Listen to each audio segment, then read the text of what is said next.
2017 ഇറങ്ങിയ ഒരു science fiction adventure സിനിമയാണ് ടൈം ട്രാപ്പ്. കുറച്ചുപേര് അബദ്ധത്തിൽ ടൈം ട്രാവൽ ചെയ്ത് ഭാവിയിലേക്ക് പോകുന്നതും അനന്തരഫലമായിട്ടുണ്ടാകുന്ന പ്രശ്നങ്ങളുമാണ് സിനിമയുടെ ഇതിവൃത്തം.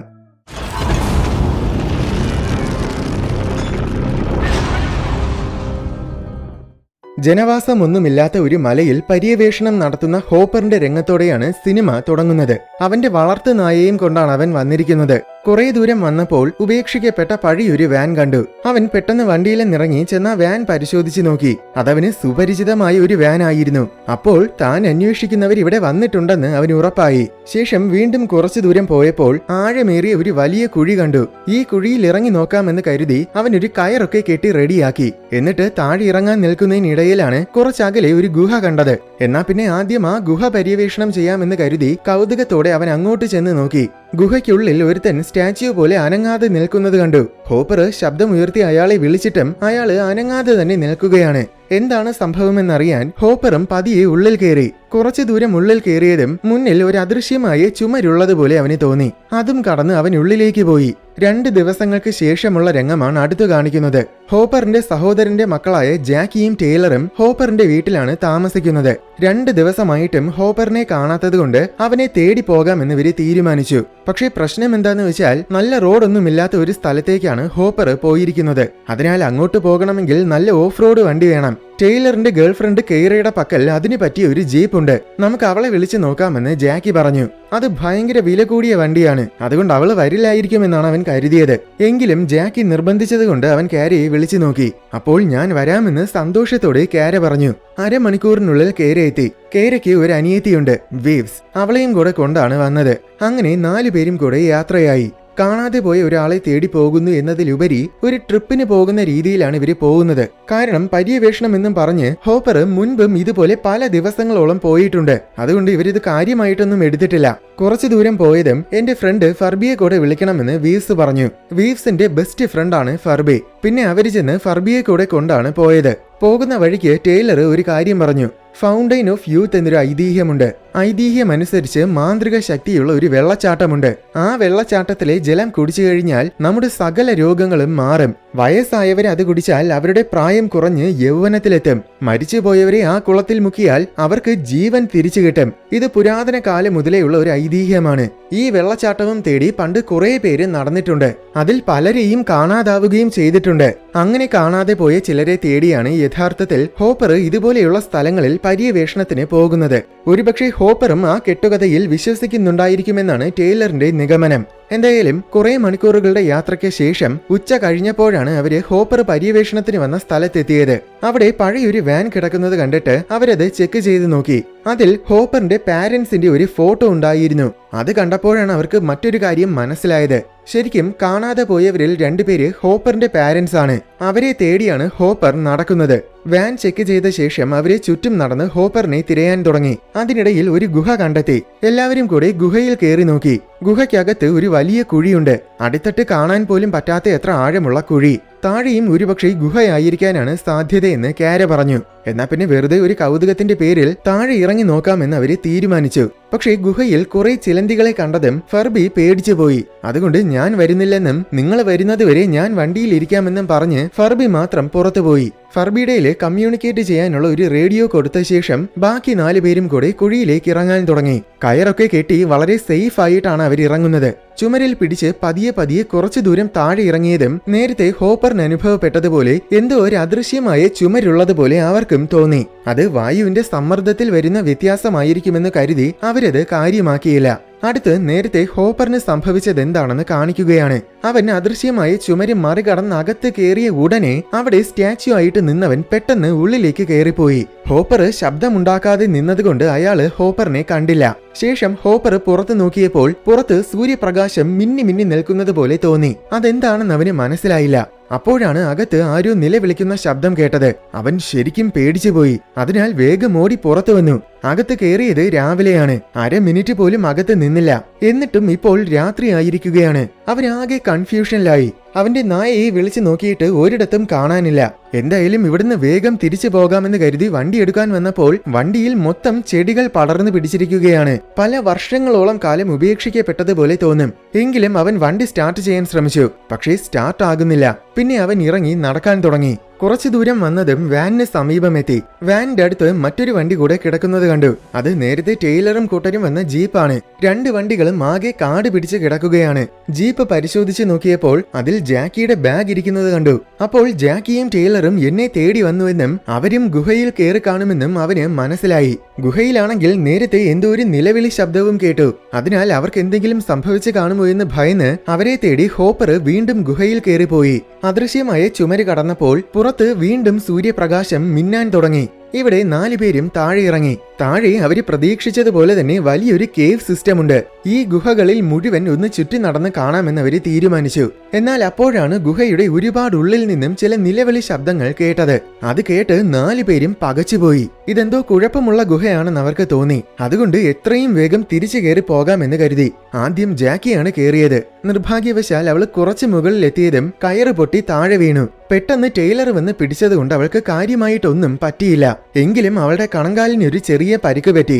അതുപോലെ അവളെ പിടിക്കാൻ ശ്രമിച്ചപ്പോൾ ടൈലറിന്റെ കൈക്കും പരിക്ക് പറ്റി. ശേഷം സംശയം തോന്നി ടൈലർ രണ്ടാമത്തെ കയറും പിടിച്ച് വലിച്ചു നോക്കി. അപ്പോൾ അതും പൊട്ടി വീണു. തമാശയ്ക്ക് വേണ്ടി ഫർബി ഈ കയറുകൾ മുറിച്ചതായിരിക്കുമെന്നാണ് ടൈലർ കരുതിയത്. അതിനാൽ ദേഷ്യം വന്നിട്ട് അവൻ റേഡിയോ വഴി ഫർബിയെ കുറെ തെറി പറഞ്ഞു. പക്ഷേ ഫർബി തിരിച്ചൊന്നും തന്നെ മിണ്ടുന്നില്ല. ഫർബി അങ്ങനെയൊന്നും ചെയ്യുന്ന ഒരാളല്ലെന്ന് ഇടയ്ക്ക് വീവ്സ് പറയുന്നുണ്ട്. ഇനി ഇവിടുന്ന് എങ്ങനെ പുറത്ത് കടക്കുമെന്ന് ആലോചിച്ച് ടെൻഷൻ അടിച്ചു നിൽക്കുന്ന സമയം കുറച്ചകലെ എന്തോ അനങ്ങുന്ന ശബ്ദം കേട്ടു. സെക്കൻഡുകൾക്കുള്ളിൽ എന്നെ വന്ന് രക്ഷിക്കണമെന്ന് പറഞ്ഞ് റേഡിയോ വഴി ആരോ സഹായം തേടി. ഇതാരാണെന്ന് ചോദിച്ചപ്പോൾ ഞാൻ ഫർബിയാണെന്നാണ് മറുപടി പറഞ്ഞത്. പക്ഷെ അത് ഫർബിയുടെ ശബ്ദമായിട്ട് അവർക്ക് തോന്നിയില്ല. എന്നിരുന്നാലും നമുക്ക് അങ്ങോട്ട് ചെന്ന് നോക്കാമെന്ന് ടൈലർ പറഞ്ഞു. അങ്ങനെ എല്ലാവരും കൂടെ അങ്ങോട്ട് പോയി. കുറച്ചു ദൂരം പോയതും മുകളിൽ ഒരു ദ്വാരം കണ്ടു. അതിലൂടെ അവർക്ക് ആകാശം കാണാൻ പറ്റുന്നുണ്ട്. പുറത്ത് പ്രകാശം മിന്നി മിന്നി നിൽക്കുന്നത് പോലെ കാണാം. അതൊരു പക്ഷേ ഫർബി ഫ്ലാഷ് ലൈറ്റ് വെച്ച് എന്തെങ്കിലും ചെയ്യുന്നതായിരിക്കുമെന്ന് ടൈലർ പറഞ്ഞു. അവിടെ ഉയരമുള്ള ഒരു പാറയുണ്ട്. ആ പാറയ്ക്ക് പിന്നിൽ നോക്കിയപ്പോൾ അവിടെ ഫർബി മരിച്ചു കിടക്കുകയാണ്. അത് കണ്ട് അവര് ഷോക്കായി പോയി.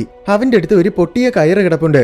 അത് കണ്ടപ്പോൾ അവൻ ഈ കുഴിയിലൂടെ താഴെ ഇറങ്ങി വരാൻ ശ്രമിച്ചതാണെന്നും അതിനിടയിൽ മുകളിൽ നിന്നും ആരോ കയറ് മുറിച്ചതായിരിക്കുമെന്നും അവര് കരുതി. പക്ഷേ ഫർബിക്ക് ഗുഹയിൽ വരാൻ ഒട്ടും തന്നെ താല്പര്യമുണ്ടായിരുന്നില്ല. പിന്നെ എന്തിനാണ് ഇവൻ ഇങ്ങനെ ഇറങ്ങി വന്നതെന്ന് കാര സംശയിച്ചു. ഫർബിയുടെ പക്കൽ ക്യാമറ ഉണ്ടായിരുന്നു. അത് പരിശോധിച്ച് നോക്കിയാൽ വല്ലതും മനസ്സിലാകുമെന്ന് ജാക്കി പറഞ്ഞു. നോക്കിയപ്പോൾ അവന്റെ ബാഗിൽ ഒരു പ്രൊജക്ടറുമുണ്ട്. അങ്ങനെ അവര് ക്യാമറയിലുള്ള ദൃശ്യങ്ങൾ പ്രൊജക്ടറിലൂടെ പ്ലേ ചെയ്ത് നോക്കി. സംഭവം പെട്ടെന്ന് വരാമെന്ന് പറഞ്ഞിട്ടാണ് ബാക്കി എല്ലാവരും കൂടെ ഗുഹയിലേക്ക് പോയത്. പക്ഷേ പല മണിക്കൂറുകൾ കഴിഞ്ഞ് രാത്രിയായിട്ടും ആരും തിരിച്ചു വന്നില്ല. അപ്പോൾ ഫർബി ആണെങ്കിൽ ആകെ ടെൻഷനിലായി. അവസാനം അടുത്ത ദിവസം രാവിലെ ആയിട്ടും ആരും തിരിച്ചു വരാത്തതിനാൽ ഗുഹയിൽ പോയവരെല്ലാം മരിച്ചുപോയി കാണുമെന്ന് അവൻ കരുതി. ഇനിയും ഇവിടെ അവരെയും കാത്തിരുന്നാൽ താൻ വിശന്ന് മരിക്കുമെന്ന് ഫർബിക്ക് തോന്നി. അങ്ങനെ കുടിക്കാൻ വെള്ളം കിട്ടുമോ എന്ന് നോക്കി അവൻ സമീപ പ്രദേശം മുഴുവൻ ചുറ്റി നടന്നു. അതിനിടയിൽ അവൻ ഹോപ്പറിന്റെ വണ്ടി കണ്ടു. അവൻ പ്രതീക്ഷയോടെ വേഗം ഓടി വണ്ടിയിൽ ചെന്ന് നോക്കിയപ്പോൾ അതിൽ ഹോപ്പറിനെയും കാണുന്നില്ല. എന്നാൽ വണ്ടിക്ക് സമീപം ഒരു കുഴിയുണ്ട്. കുഴിയിലേക്ക് ഇറങ്ങാനായിട്ട് ഒരു കയറും കെട്ടിയിട്ടുണ്ട്. അപ്പോൾ ഹോപ്പർ ഈ കുഴിയിലൂടെ ആയിരിക്കും ഗുഹയിൽ ഇറങ്ങിയതെന്നാണ് ഫർബി കരുതിയത്. ഇവിടുന്ന് ഏറ്റവും അടുത്തുള്ള സിറ്റിയിൽ പോകാൻ ഏതാണ്ട് 400 കിലോമീറ്റേഴ്സോളം ദൂരമുണ്ട്. അത്രയും ദൂരം നടന്നു പോകാൻ എന്തായാലും കഴിയില്ല. അതിനു മുന്നേ വിശന്ന് ചത്തുപോകും. എന്നാൽ മരിച്ച നിലയിലാണെങ്കിലും ഈ ഗുഹയ്ക്കുള്ളിൽ ഹോപ്പർ ഉണ്ടായിരിക്കും. ഹോപ്പറിന്റെ ഈ വണ്ടിയുടെ താക്കോലും ഉണ്ടായിരിക്കും. ആ താക്കോല് കിട്ടിക്കഴിഞ്ഞാൽ വണ്ടിയും എടുത്തുകൊണ്ട് ഇവിടുന്ന് രക്ഷപ്പെടാൻ പറ്റും. അതുകൊണ്ട് ഈ കുഴിയിലൂടെ ഗുഹയിൽ ഇറങ്ങി നോക്കാമെന്ന് ഫർബി കരുതി. അങ്ങനെയാണ് അവൻ രണ്ടും കൽപ്പിച്ച് കുഴിയിൽ ഇറങ്ങിയത്. കുറച്ചു ദൂരം വന്നതും പുറത്ത് ആകാശത്തിൽ അവൻ എന്തോ കണ്ടു. ഉടനെ അവന്റെ കയറും പൊട്ടിപ്പോയി. അങ്ങനെയാണ് അവൻ വന്ന് വീണ് മരിച്ചത്. അത് കണ്ട ഉടനെ അവര് വീഡിയോ ഓഫ് ചെയ്തു. പക്ഷെ ഇവര് ഗുഹയിൽ കയറിയിട്ട് 1/2 മണിക്കൂർ പോലും ആയിട്ടില്ല. പിന്നെ അവന്റെ ക്യാമറയിൽ 2 ദിവസത്തെ റെക്കോർഡിംഗ് ഉള്ളത് എങ്ങനെയാണെന്നോർത്ത് എല്ലാവരും ആകെ കൺഫ്യൂഷനിലായി. എന്തായാലും ഇവരിവിടെ ട്രാപ്പ് ചെയ്യാൻ വേണ്ടി ആരോ മുകളിൽ നിന്ന് കയറ് മുറിച്ചു കളയുന്നുണ്ടെന്ന് മാത്രം അവർക്ക് മനസ്സിലായി. ഇനി നമ്മൾ എന്ത് ചെയ്യുമെന്ന് വീവ്സ് ചോദിച്ചു. ഇനി കയറിന്റെ സഹായമില്ലാതെ ചുമരിൽ പിടിച്ച് തന്നെ മുകളിൽ കയറുക എന്നതല്ലാതെ നമുക്കിവിടുന്ന് രക്ഷപ്പെടാൻ വേറെ നിവർത്തിയൊന്നുമില്ലെന്ന് ടൈലർ പറഞ്ഞു. പക്ഷേ പ്രശ്നം എന്താന്ന് വെച്ചാൽ ജാക്കിക്കും ടൈലറിനും പരിക്കുകൾ പറ്റിയതുകൊണ്ട് അവർക്ക് കയറിന് ടൈലറിന്റെ സഹായമില്ലാതെ മുകളിൽ കയറാൻ പറ്റില്ല. അതുപോലെ വീവ്സിനും കയറില്ലാതെ പാറയിൽ പിടിച്ച് കയറാൻ അറിയില്ല. അതുകൊണ്ട് ആദ്യം കേര മാത്രം മുകളിൽ കയറി പോണം. എന്നിട്ട് അവിടുന്ന് കയറിട്ട് തന്നാലേ ബാക്കിയുള്ളവർക്കും രക്ഷപ്പെടാൻ പറ്റൂ. എന്നാൽ മുകളിൽ കയറൊക്കെ മുറിച്ചു കളയുന്ന ആരും ഉള്ളതിനാൽ കേരയ്ക്ക് മുകളിൽ ഒറ്റയ്ക്ക് പോകാൻ നല്ല പേടിയുണ്ട്. പക്ഷെ ഇതല്ലാതെ വേറെ നിവർത്തിയില്ലെന്ന് ജാക്കി പറഞ്ഞു. അങ്ങനെ കേര മുകളിൽ പോകാൻ റെഡിയായി. പോകുന്നതിന് മുന്നേ ഒരു എമർജൻസി ബീക്കൺ ടൈലർ അവൾക്ക് കൊടുത്തു. അതുപയോഗിച്ച് സാറ്റലൈറ്റ് വഴി കമ്മ്യൂണിക്കേറ്റ് ചെയ്യാനും പോലീസിനെ വിളിച്ച് സഹായം അഭ്യർത്ഥിക്കാനും സാധിക്കും. പക്ഷേ മുകളിൽ ചെന്നാലേ ഇത് വർക്കാകൂ. മുകളിലെത്തിയാൽ ഉടനെ ആദ്യം തന്നെ നീ പോലീസിനെ വിളിക്കണമെന്ന് ടൈലർ പറഞ്ഞു.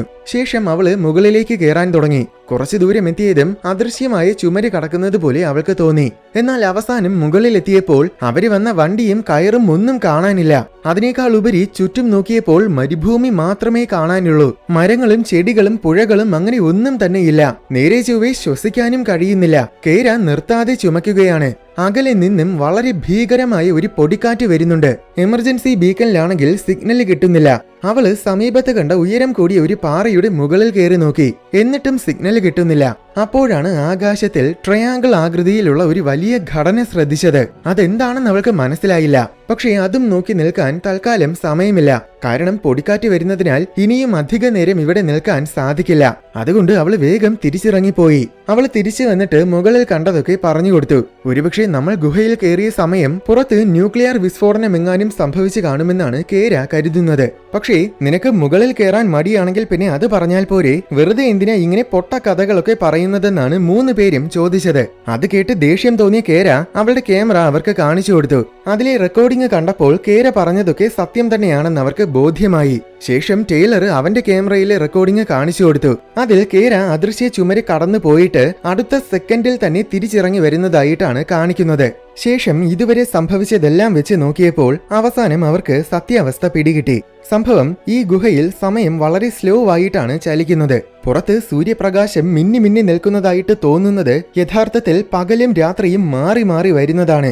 ഈ കയറുകൾ ആരും മുറിക്കുന്നതല്ല, മറിച്ച് പല ദിവസങ്ങളോളമായിട്ട് പുറത്ത് കല്ലിൽ കിടന്നുരയുന്നതിന്റെ ഫ്രിക്ഷൻ കാരണമാണ് കയറ് പൊട്ടുന്നത്.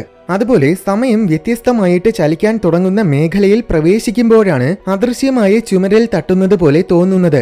ഗുഹയിലെ 3 സെക്കൻഡുകൾ പുറത്ത് 1 ദിവസമാണ്.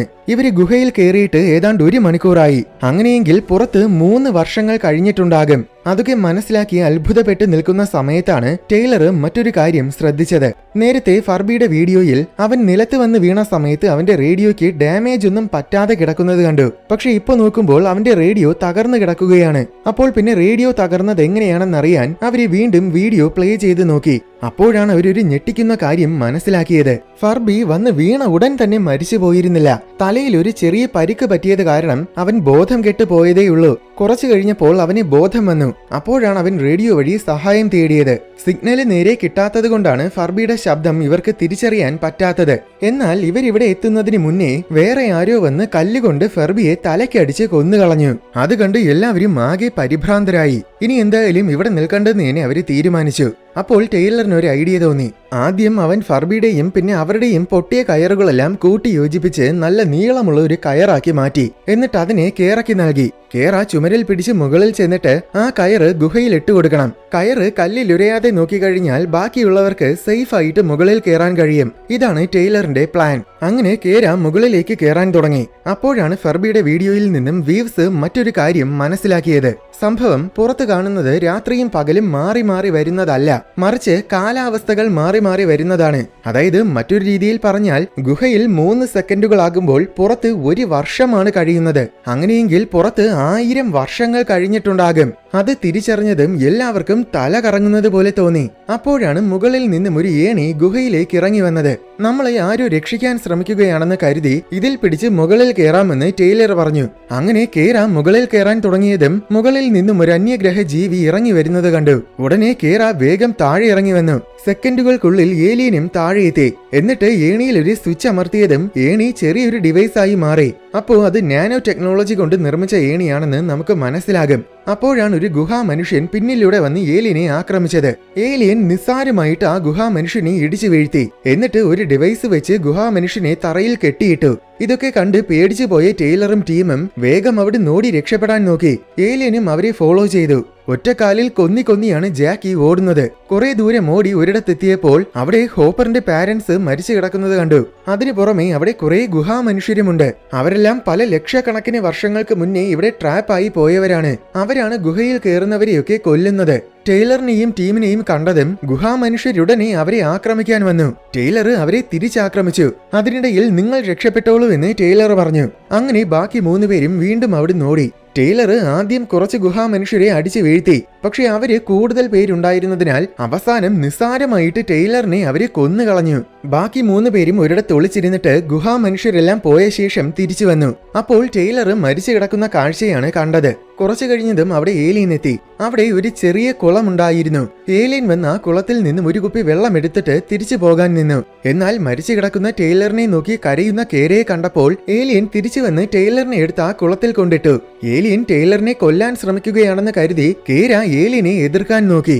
കൊള്ളാം, മരിച്ചു കിടക്കുന്നവനെ കൊല്ലാൻ നോക്കുന്നു എന്ന് കരുതിയ കേരയുടെ ബുദ്ധി അപാരം തന്നെ. എന്തായാലും ഏലിയൻ അവളെ തള്ളിമാറ്റി. സെക്കൻഡുകൾക്കുള്ളിൽ ടൈലറിനെ ജീവൻ വെച്ചു. അത് കണ്ട് കേരയ്ക്കും കൂട്ടർക്കും സന്തോഷമായി. അപ്പോഴാണ് അവിടെ വീണ്ടും ഗുഹാ മനുഷ്യരെത്തിയത്. പിന്നെ ഏലിയനും ഗുഹാ മനുഷ്യരും തമ്മിൽ ഫൈറ്റായി. അതിനിടയിൽ ഒരുത്തൻ ഏലിയന്റെ ഹെൽമറ്റ് ഊരിയെടുത്തു. എന്നിട്ട് അത് പൊട്ടിച്ചു കളയുകയും ചെയ്തു. അപ്പോഴാണ് നമ്മൾ ആ ഏലിയന്റെ രൂപം കാണുന്നത്. സംഭവം അത് യഥാർത്ഥത്തിൽ മനുഷ്യൻ തന്നെയാണ്, പക്ഷേ ഭാവിയിലെ മനുഷ്യൻ. ശേഷം ഏലിയൻ എല്ലാ ഗുഹാ മനുഷ്യരെയും ഇടിച്ച് ബോധം കെടുത്തി. പക്ഷേ ഹെൽമറ്റ് ഇല്ലാതെ അയാൾക്ക് ശ്വസിക്കാൻ കഴിയുന്നില്ല. അയാൾ കിടന്ന് പിടയുകയാണ്. അപ്പോൾ ഭാവിയിലെ മനുഷ്യര് ഓക്സിജൻ ശ്വസിക്കാൻ പറ്റാത്ത രീതിയിൽ പരിണമിച്ചുവെന്ന് നമുക്ക് മനസ്സിലാക്കാം. നീ ഏത് വർഷത്തിൽ നിന്നുമാണ് വന്നതെന്ന് കേര ചോദിച്ചപ്പോൾ അയാള് മനസ്സിലാക്കാൻ പറ്റാത്ത എന്തോ ഒരു ഭാഷയിൽ എന്തൊക്കെയോ പറഞ്ഞു. എന്നിട്ട് ഒരു ഹോളോഗ്രാം പ്ലേ ചെയ്തു. അത് കണ്ടപ്പോഴാണ് കാര്യം പിടികിട്ടിയത്. ഇയാള് ഏതാണ്ട് 4000 വർഷങ്ങൾ ഭാവിയിൽ നിന്നുമാണ് വന്നത്.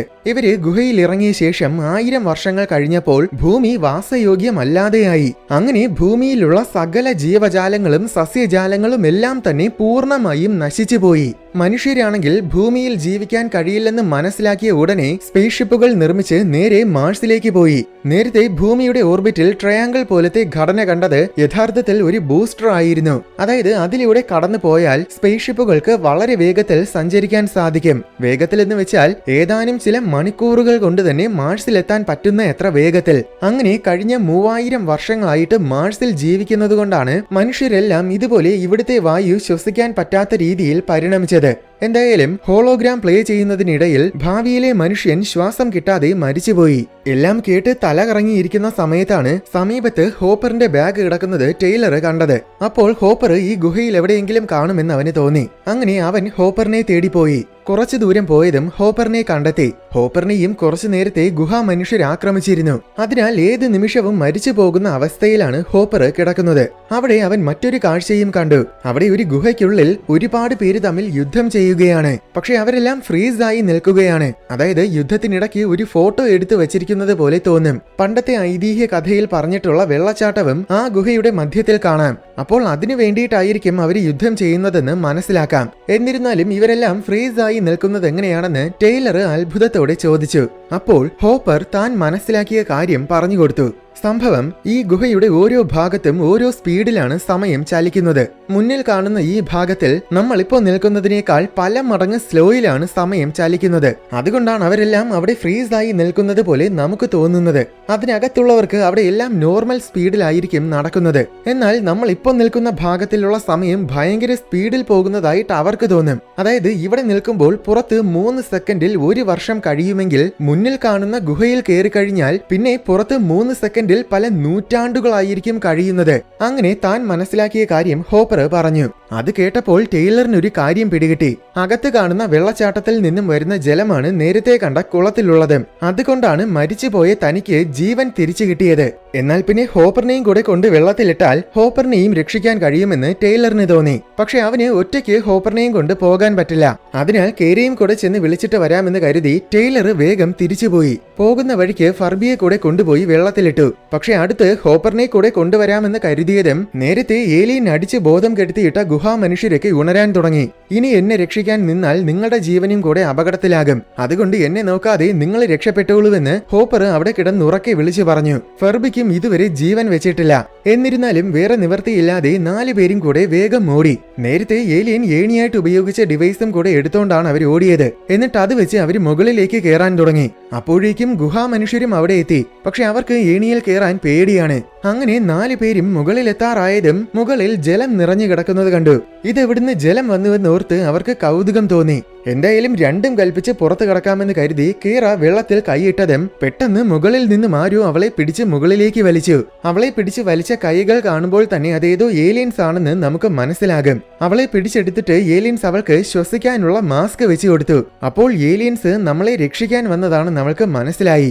അങ്ങനെ രക്ഷപ്പെട്ടു എന്ന് കരുതിയതും താഴെ നിന്ന് ഒരു ഗുഹാമനുഷ്യൻ ഏണിയിൽ കണ്ട തിളങ്ങുന്ന സ്വിച്ചിൽ തൊട്ടുനോക്കി. ഉടനെ ആ ഏണി അപ്രത്യക്ഷമായി. അങ്ങനെ ബാക്കി 3 പേരും താഴെ ചെന്ന് വീഴാൻ തുടങ്ങിയതും പെട്ടെന്ന് അവരെ രക്ഷിക്കാൻ ഏലിയൻസ് കയറുകൾ പോലത്തെ കുറച്ച് ഡിവൈസുകൾ ഗുഹയ്ക്കുള്ളിലേക്ക് അയച്ചു.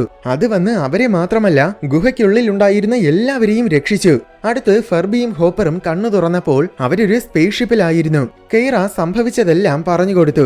സംഭവം അവരെ രക്ഷിച്ചത് മനുഷ്യര് തന്നെയാണ്. കഴിഞ്ഞ 10,000 കണക്കിന് വർഷങ്ങൾ മാർസിലായിരുന്നതിനാൽ മനുഷ്യരെല്ലാം ഏലിയൻസ് ആണെന്ന് തോന്നിക്കുന്ന രീതിയിൽ പരിണമിച്ചിരിക്കുകയാണ്.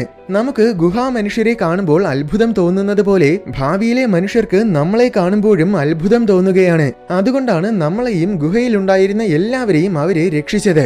ഇപ്പോൾ രക്ഷിച്ചവരെ എല്ലാം കൊണ്ട് മാർസിലേക്കാണ് പോകുന്നത്. അങ്ങനെ കെയ്റ എല്ലാം പറഞ്ഞുകൊടുത്തു. ആ രംഗത്തോടെ സിനിമ അവസാനിക്കുകയാണ്.